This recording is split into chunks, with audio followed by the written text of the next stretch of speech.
শুধু বিমানে উঠে জয় বাংলা বলেছিল, আর বাকিটা ইতিহাস হয়ে গেল। ভিডিওটা একটু ভালো করে লক্ষ্য করুন।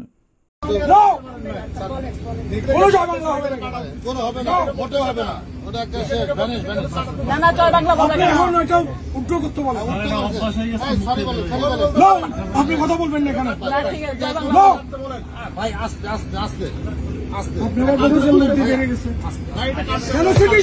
উনি সিচুয়েশন জানে না। আমি মাপ চাচ্ছি, আপনি ক্ষমা চান, বলেন যে আমি ক্ষমা প্রার্থী। এটা উনি আবার বলবে, আবার উনি ওনাকে কাটতে বলেন, এখন এবার এটা প্লে কাটতে বলেন, কাটতে বলেন, এটা কাটতে বলেন। এটা জয় বাংলা বলা যাবে না, ওটা বলা যাবে না, বলেন যে আমি দুঃখিত। ওনাকে বলতে পারেন জয় বাংলা বললো কেন? হ্যাঁ, দুঃখিত বলতে বলেন, দুঃখিত বলতে বলেন, সরি বলতে পারেন। ইয়েস, জয় বাংলাদেশ, সরি বলতেছে, সরি বলতেছে, ওই যে বলতেছে আমরা দুঃখিত, দুঃখিত বলছে, দুঃখিত বলছে, জয় বাংলা বলা যাবে না।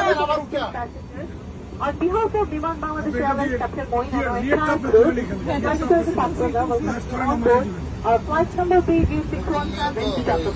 Our flight time to political recruit, all are political recruiter. কেন নতুন হবে? দেখে গেছেন কেন ভাইয়া? জয় বাংলা বলা যাবে না এখানে,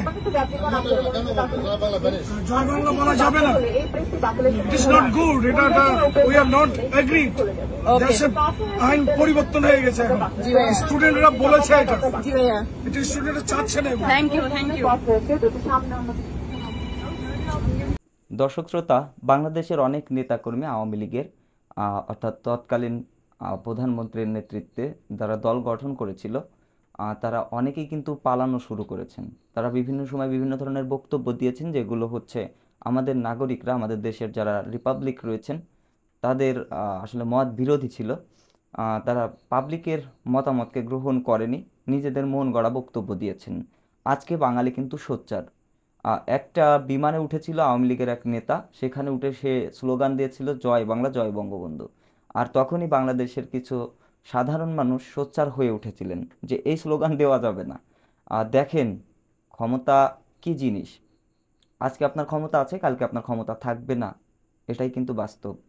ক্ষমতা নিয়ে টানাটানি, ক্ষমতা নিয়ে হুঙ্কার দেওয়া, মানুষকে মানুষ মনে না করা, এটা কখনোই চিরকাল টিকে থাকেনি। যত স্বৈরাচারী শাসক ছিল তাদের কিন্তু পতন হয়েছে। কিভাবে পতন হয়েছে? তারা মানুষকে মানুষ বলে গণ্য করেনি, তারা জনসাধারণকে তারা কিন্তু মানুষ হিসেবে মনে করেনি। আজকে দেখেন পরিণতি কি হয়েছে। তো দর্শক শ্রোতা, সবাই ভালো থাকবেন, সুস্থ থাকবেন, মন্দ হতে বিরত থাকবেন, আর কখনো ক্ষমতার দাপট, ক্ষমতার অপব্যবহার করবেন না। আসসালামু আলাইকুম।